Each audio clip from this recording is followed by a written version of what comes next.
Sydra Kungsleden.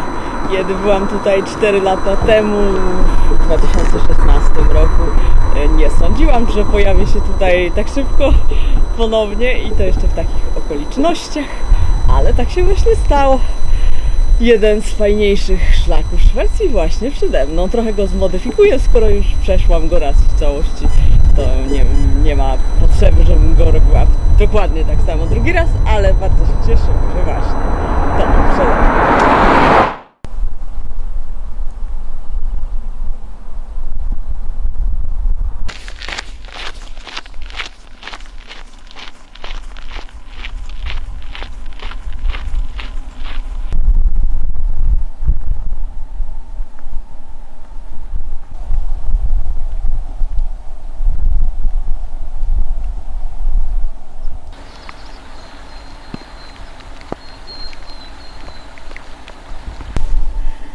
Przyznacie, że robię się coraz bardziej kreatywna, jeżeli chodzi o materiał, z którego robię swoje 100-kilometrowe znaki. Tym razem jest to drewno opałowe.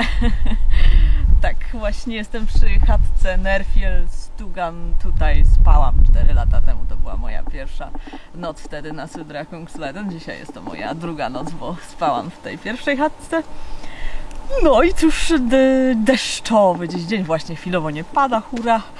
Dlatego też 1,5 kilometra dalej zrobiłam ten szlak, bo wypadało trochę wcześniej, ale tam był taki wąwóz mokry i padało i to nie był dobry pomysł. No i cóż, muszę teraz zabrać to drewno, bo zazwyczaj zostawiam znaki, żeby następni ludzie, którzy będą przechodzić, zastanawiali się, o co chodzi, no ale to jest drewno opałowe, więc wrzucę je zaraz z powrotem do drewutni. I sama też z powrotem wracam na szlak. No i może jeszcze dodam, że to jest właśnie 1300 km.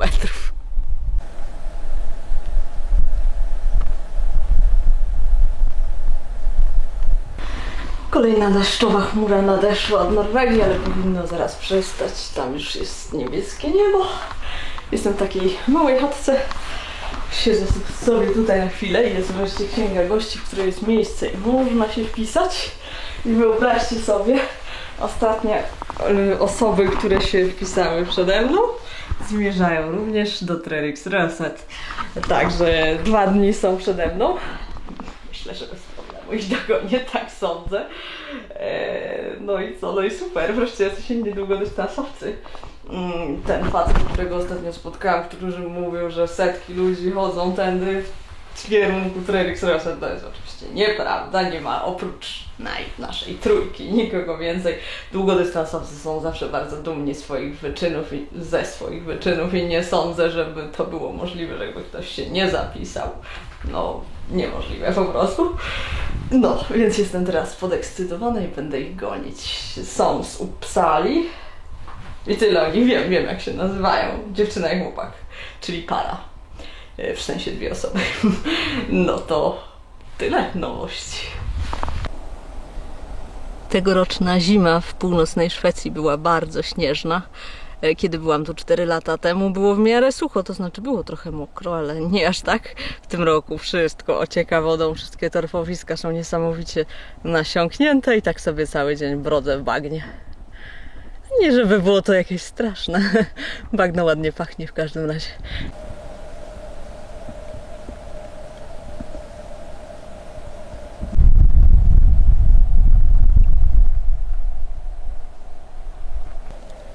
Już poprzednim razem zauważyłam, że dystanse w ogóle się nie mają do rzeczywistości, że szlak Sydra Kungsleden ma mieć 350, a w rzeczywistości mi wyszło, że ma około 380 i tu chociażby na samym w zasadzie początku tu mamy 3,5 do chatki, tu mamy 2,5 do chatki, no i według nich to ja mam zrobione do tej chatki 34, a ja wyliczyłam, że wychodzi mi 36 co najmniej.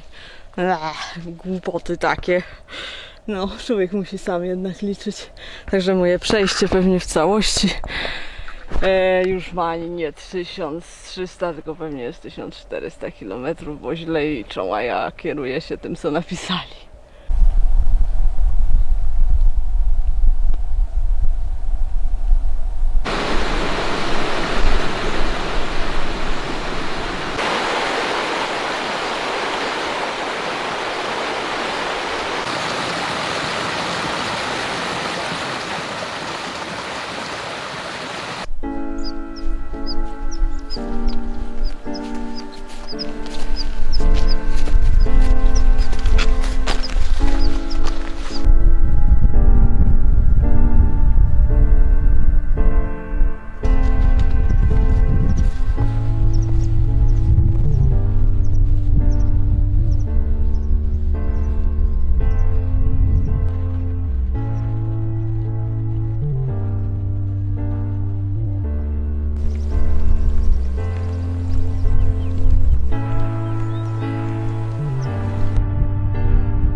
Dosyć szybko udało mi się przebiec przez Fullfjellet.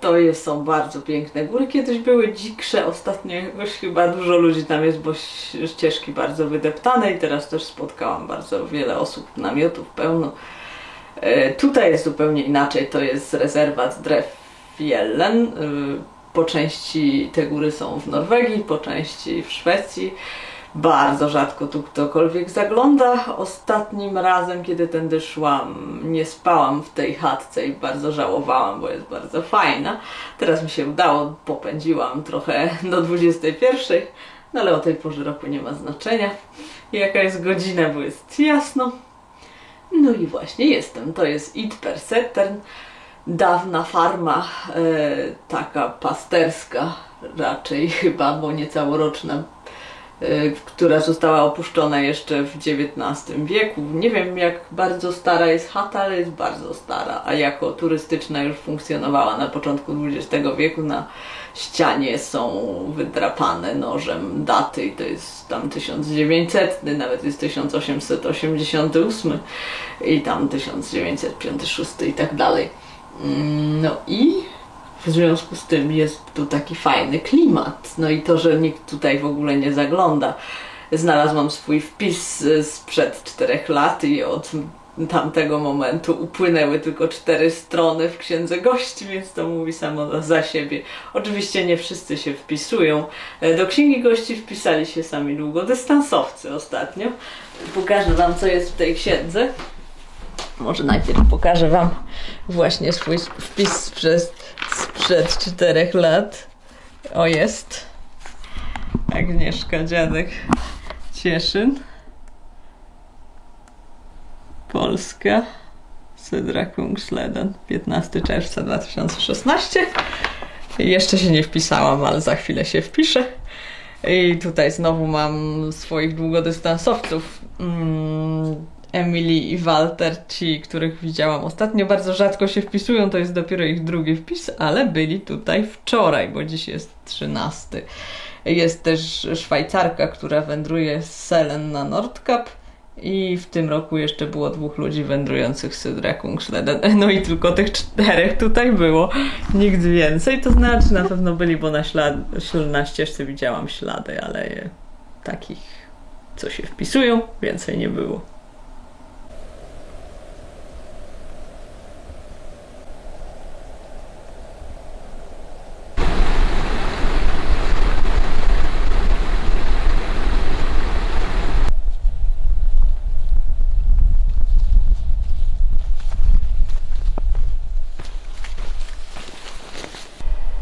...1400 km wypada dokładnie w bagnie. Drevfjällen są bardzo, bardzo bagniste i mokre od rana. Brodzę w bagnie i właśnie nie inaczej jest w tym przypadku. Tym razem liczba jest zrobiona z chrobotka reniferowego, to znaczy, że jestem już bardzo na północy i że niedługo będą renifery. No, połowa drogi chyba. Mam nadzieję, że połowa. Zobaczymy, jak policzyłam. Zobaczymy dopiero na końcu. To w kierunku 1500. Teraz jestem już prawie pewna, kto zostawia te ślady. To jest Altra Låndvik, to jest dokładnie ten sam odcisk, który zostawiają moje buty. No więc to na pewno jest jakiś długodystansowiec. Pytanie, czy to jest Emily, czy to jest Walter? To jest właściwie tylko to pytanie. Fajnie, fajnie widzieć wreszcie jakieś ślady Låndvików. Bo tak to same trekkingi tutaj widuję, to jacyś dziwni ludzie, a teraz wreszcie ktoś normalny, no więc fajnie.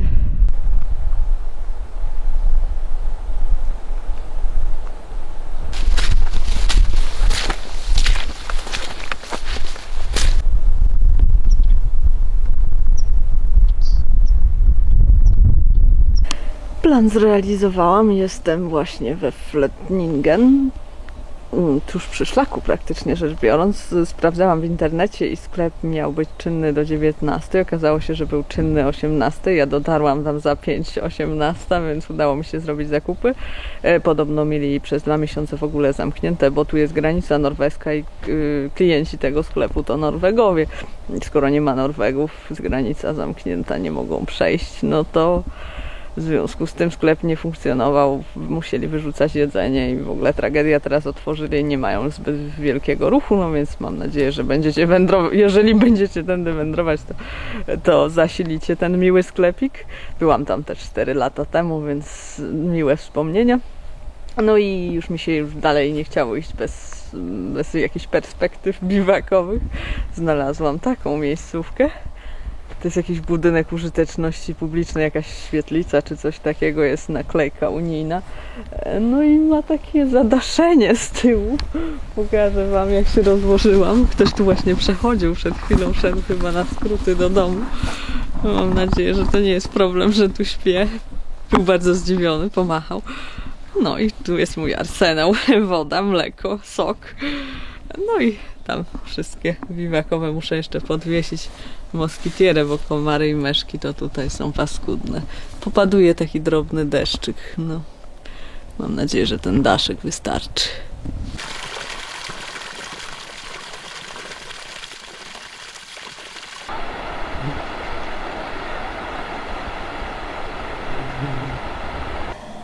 $25 tysięcy kilometrów, mniej więcej 15 000 mil.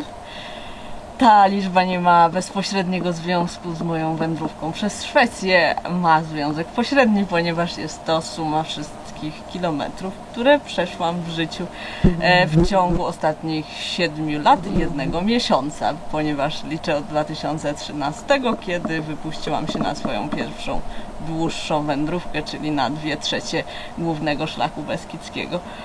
No i parę lat później udało mi się osiągnąć 25 000. To taka fajna liczba, więc pomyślałam, że wypada to jakoś uczcić. 1/4 ze 100 000, no może tego mi się nie uda zrobić, ale obwód ziemi, myślę, że czemu nie, można spróbować. No, w szwedzkich lasach, w zwykłych szwedzkich lasach za mną sosny, borówki i trochę głazów, czyli typowy tutejszy krajobraz. Akurat jestem na takim płaskawym, może mało interesującym odcinku. Niedługo będzie lepiej, ale kilometry to kilometry. 25 000. Uszłam może ze 100 metrów za tym pięknym znakiem i wyobraźcie sobie, spotkałam długodystansowca. Hi. Yeah. Cześć. Try to say it. No. It was really nice meeting you. And you're the second long distance hiker I have met. Yeah? Same. Yeah. There aren't many. No. Nie jest nas wielu, jesteśmy bardzo samotni, więc bardzo się cieszymy, że na siebie wpadliśmy. Kolega idzie w odwrotną stronę, ja idę w tamtą stronę, więc nieprędko się zobaczymy, ale już się zafollowowaliśmy na Instagramie.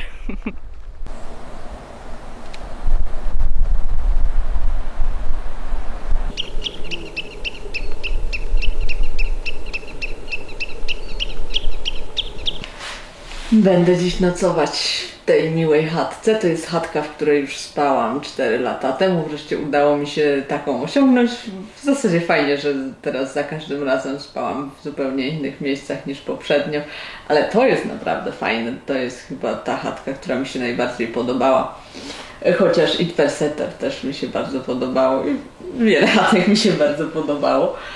To jest również stara farma, odremontowana. W sezonie serwują tutaj kawę, wafle. Właściwie jest sezon, ale nie ma tu nikogo. Poprzednim razem spotkałam tą panią, która tutaj tą kawę podaje, tylko że jeszcze wtedy było przed sezonem.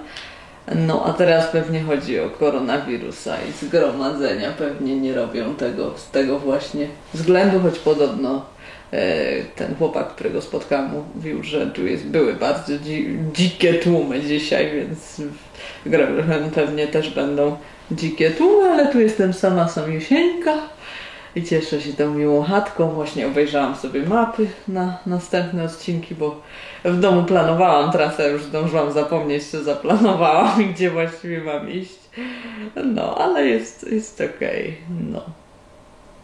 Fajnie tu jest cicho, ta wioska jest naprawdę urocza. Tu jest granica z Norwegią, dosłownie za płotem, no nie wolno mi jej przekroczyć, bo grozi za to wysoka kara. Ale przynajmniej wiem, że tam jest właśnie Norwegia, te krzaki tam z tyłu.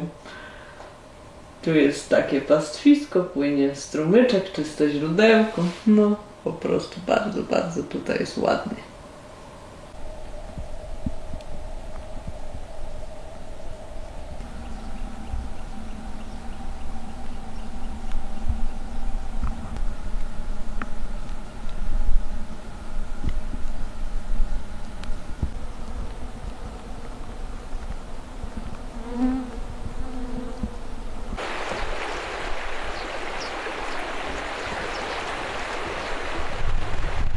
No to udało się, jestem w Grövel nad jeziorkiem, jestem w takiej kempingu, restauracji, sklepie z pamiątkami, wszystkim naraz.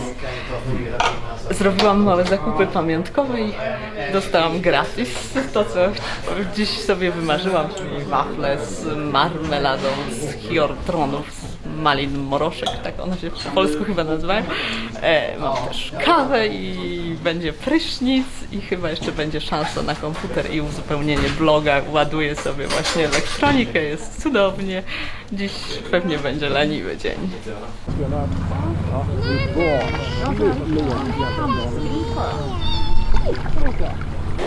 Wiele się dziś nie nachodziłam, zaległam w Grövel. To jest właśnie jezioro Grövel. Przeszłam 9 km, potem poszłam na kemping. Zakupiłam kilka pamiątek, jak zwykle. W związku z tym dostałam za darmo prysznic i jeszcze wafle i kawę, które chciałam sobie zafundować. I potem użyczono mi komputera, więc pisałam relację na blogu, a potem ten facet, który mi to wszystko zaoferował, jeszcze stwierdził, że właściwie mogę spać w domku, więc już mi się nigdzie nie chciało iść i sobie leniuchuję. Siedzę sobie nad jeziorkiem, jest dosyć ciepło, jest jakieś 18 stopni niby według termometru w cieniu, ale w słońcu jest dużo cieplej, wszyscy są na plaży, nawet się kąpią, chociaż woda jest strasznie zimna, jakieś 10-13 może stopni w porywach. No i więc ja raczej siedzę ubrana, weszłam do wody, ale tylko do półłytki. No, pokażę wam potem mój domek, a teraz jeszcze sobie posiedzę, mam w planie jeszcze wybrać spodnie i zjeść zupę owocową i to wszystko. No więc to jest właśnie mój mały domek, piętrowe łóżka, kilka metrów kwadratowych, wszystkie moje graty, no i ja w lustrze, widok z okna na brzuski, bardzo miło. No, już mamy dzień następny, noc minęła cieplutka i milutka w domku. Mamy Treriks Reset 1300 km. Wydaje mi się, że trochę więcej, bo biorę okrężną drogę. A najpierw jeszcze zajrzę do schroniska, zobaczę, czy mają tam więcej chipsów, bo coś mi za bardzo ubywa.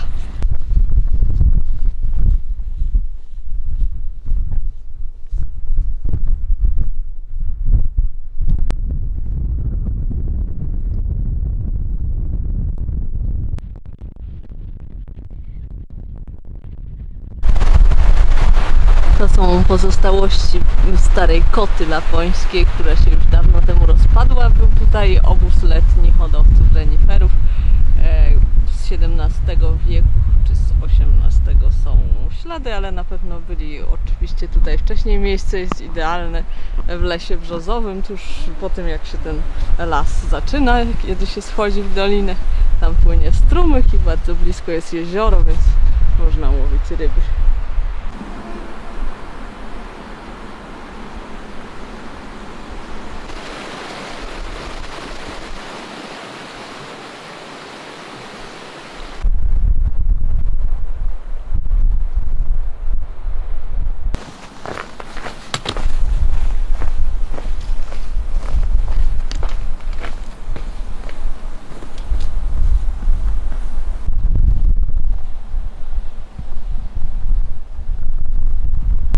Równiutkie 1500 km.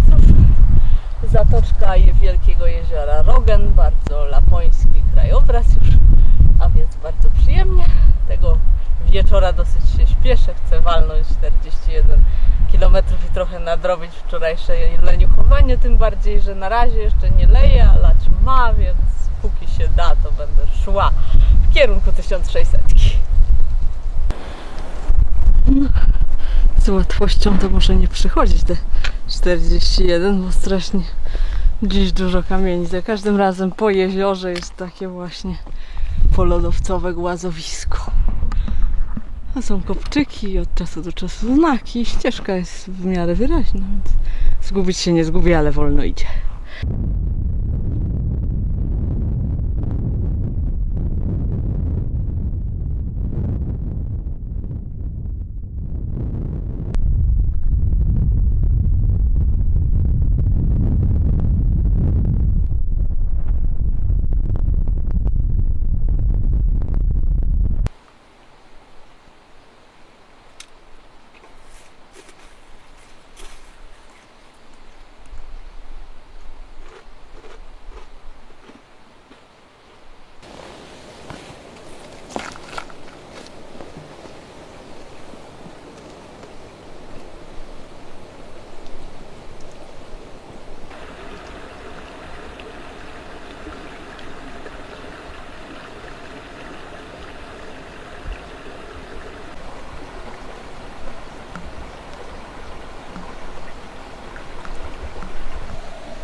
To moje dzisiejsze mieszkanie. Tutaj jest mała drewniana kota, w której 4 lata temu spałam. Ona przecieka, właśnie pada mrzawka, dlatego dzisiaj wypróbuję ten trójkąt. Jest tam dosyć sporo miejsca, zaraz Wam pokażę. No właśnie mrzawka. Nie chcę się na nią wystawiać, ale tak wygląda krajobraz. To było jedno z moich ulubionych miejsc na szlaku Södra-Kungsleden, więc bardzo chciałam tu właśnie dzisiaj wylądować. Dosyć się leniłam, potem nadeszły deszczowe chmury, musiałam prawie biec. Ostatecznie nie lunęło, tylko właśnie taka mrzaweczka. Przesiedziałam cały wieczór w mojej wiatce, a tam obok biwakują 4 osoby w 2 dużych namiotach. Na wiatę nie ma więcej chętnych, więc wiata moja. A jutro muszę wyleźć tam na górę i jutro sklep wieczorem. Także jest na co czekać. No i tak to wygląda w środku. Akurat miejsce tak na 2 osoby, nie za duże, a że jestem sama, to mam mnóstwo miejsca.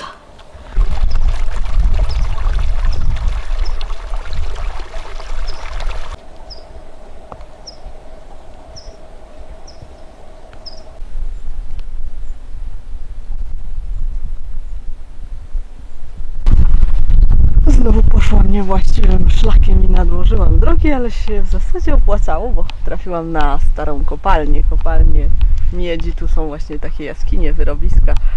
Odkryto tutaj miedź na początku, w pierwszej połowie XVIII wieku. No i właśnie takie dziury wyrobiono tą miedź, wydobywając. Tak to wygląda.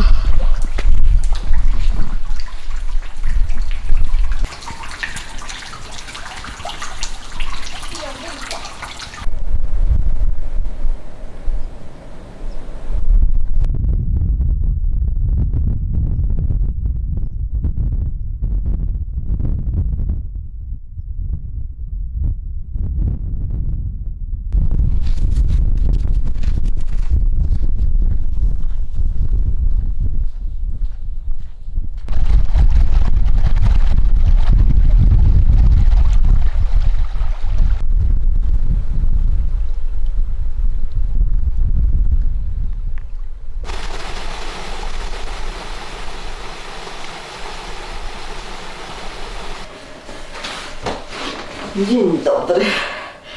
Piękny, pochmurny poranek. Siedzę sobie w chatce. Trochę zmodyfikowałam tym razem Sydra Kungsleden i polega ta modyfikacja na 2 zmianach, no właściwie 3, ale ta pierwsza była tak drobna. Inny równoległy szlak nad Rogenem. A teraz zeszłam sobie przez Tendalen wczoraj do Bruksvallarna i byłam w sklepie, podładowałam baterię, no, zrobiłam obfite zakupy na 4 dni i teraz będę zmierzać w kierunku schroniska Helax. Chciałam sobie zarezerwować nocleg w tym schronisku, oczywiście jest to niemożliwe, bo już wszystkie noclegi zajęte, więc wybieram się do chatki ratunkowej, w której jeszcze nie byłam. Dosyć tam jest kawał drogi, jeszcze się nie wygrzebałam, a jest godzina już 8. No trudno, i tak będzie jasno. Choć już wczoraj o północy, jak było pochmurno, wyszłam siusiu, było już w miarę ciemno, czyli jesień się zbliża. No i chciałam opowiedzieć po prostu o tym, jak tu się przyjemnie egzystuje. Chatka jest narciarska, właśnie Bruksvallarna to jest jakieś 2 km stąd. Daleko już potem nie zaszłam. Chatka narciarska bardzo komfortowa.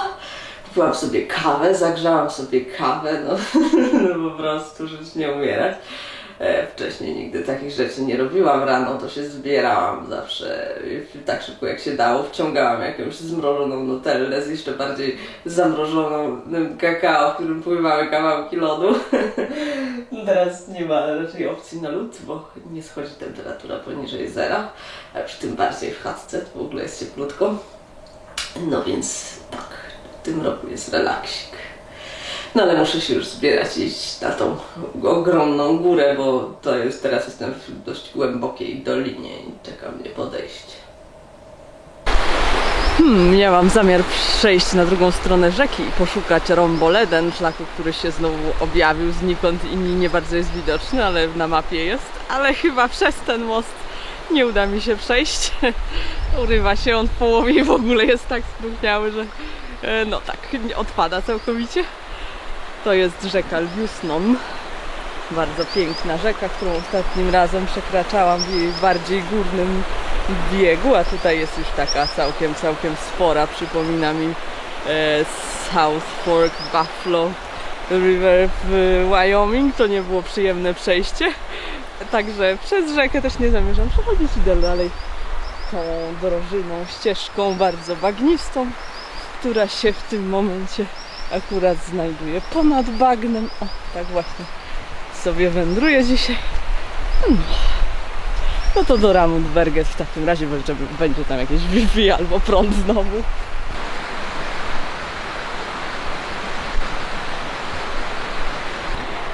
Był jeszcze drugi most, ale zamknięty siatką zresztą. Ja daruję sobie tą drugą stronę. A tu jest taka fajna płycizna, no szkoda, że na Buffalo nie było takich płycizn. Ogólnie rzeka ma bardzo dużo miejsc, w których można ją przejść, przynajmniej w tym stanie wody, jaka jest teraz. Ostatecznie wędruję przez pole golfowe. Jest trochę krócej niż asfaltem, no i przyjemnie. Był znak, że można sobie tutaj wędrować, więc wędruję.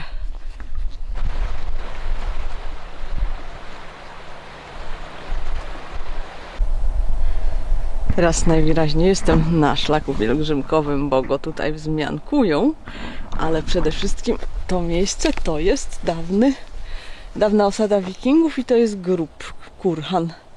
Tu właśnie on świadczy o tym, że była jakaś osada nad Ljusnanem.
trochę się przeliczyłam, jeżeli chodzi o dystans, no i 35 km wystarczyło do schroniska Helax. No i właśnie pod nim się rozbiłam. Wszyscy inni rozbili się w jakimś strasznym wydmuchowisku, a ja sobie znalazłam takie zaciszne miejsce. W ogóle mi nie wiało, nie było też mokro, bagno jest poniżej, także super.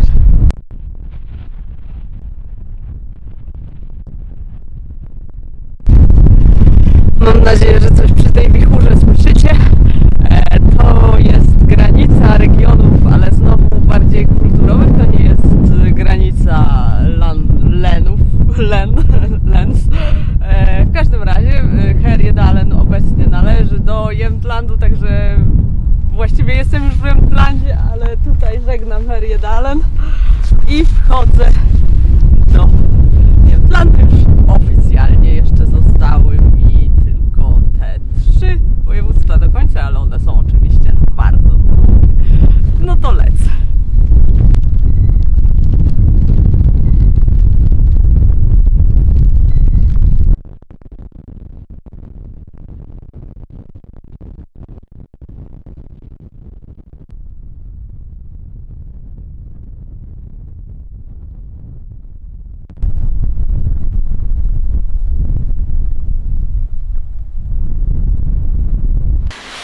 Mamy poranek, dzień 51. Jestem jeszcze w chatce ratunkowej Enkelen. Oczywiście nie powinno mnie tu być, no ale jak widać jestem. Spało mi się całkiem fajnie. Słyszałam przez zatyczki do uszu, jak wyje wiatr. Wczoraj było bardzo wietrznie, dzisiaj jest jeszcze bardziej wietrznie. W prognozie było 11 metrów na sekundę. Zimno, 3 stopnie, może 4 w porywach. Mam ostatni odcinek tych gór teraz przede mną i mam dojść do Enafors. No i tak, mam jeszcze całą taką wielką górę do przejścia. Nie mam zbyt wielkiego napędu. Z drugiej strony lecę prostradą do Storulvon. Też mi się nie bardzo uśmiecha iść potem drogą, więc spróbuję górami. No cóż, muszę jeszcze tylko założyć mokre skarpetki, które wiszą u sufitu, mokre buty, no i spakować ostatnie rzeczy, które noszę na wierzchu i lecę. Pewnie nie będzie dziś zbyt wiele ładnych ujęć. Przepraszam Was, ale wieje i pada i aparat będzie raczej pewnie spoczywał w plecaku. A taki mam widok z okna na tundrowy płaskowyż.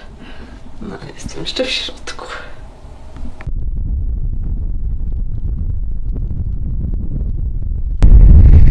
Nie ma co marzyć o tym, że buty w najbliższym czasie wyschną. Jest strasznie dużo wody, kładki są zupełnie zmuszałe, czasem jest jakiś kawałek, ale potem kończy się w bagnie.